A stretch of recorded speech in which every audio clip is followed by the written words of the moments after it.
thanks for tuning in to Peterson Goff Real Estate Experts Coaching Blog. We are excited that you came back. Today's topic is what should I include in a listing presentation? So first of all, make sure that you do have a listing presentation with you.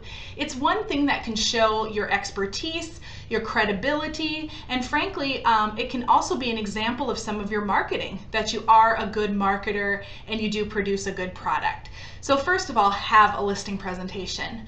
Second of all, something to include in it is other pieces of marketing. If you've sent out a postcard, if you've posted on social media, if you have websites, if you have a blog, any of those things, do a screenshot and throw it into your listing presentation.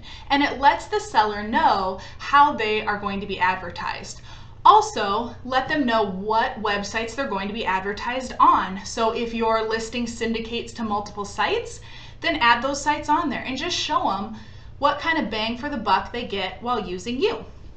Another thing to put in a listing presentation is pricing, and not necessarily the price of the home, but let them know how you go about your pricing as well as why it's important. So sometimes sellers want the most money for their home, right?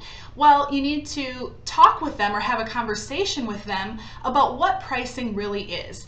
It's not necessarily a specific price because the buyer will set that price and what the market's willing to bear. So you have to explain those things in your presentation. That way they have the understanding as well. Because remember, they don't do this every day like we do.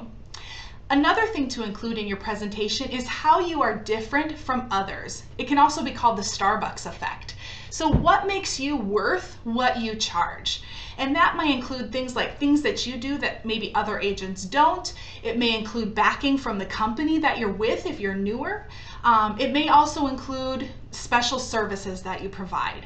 So those are some examples of what to make sure you do have in a listing presentation, as well as one last thing that I'll add is how showings will happen. So let the seller know, are you always going to be showing their home? Are other agents going to be selling their home?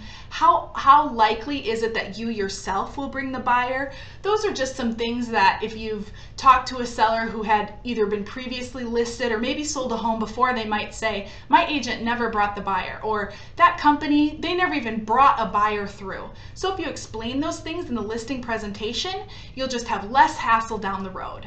So thanks again for tuning in, and as always, if you have any questions, please reach out to us. You can email us, call us, it's confidential.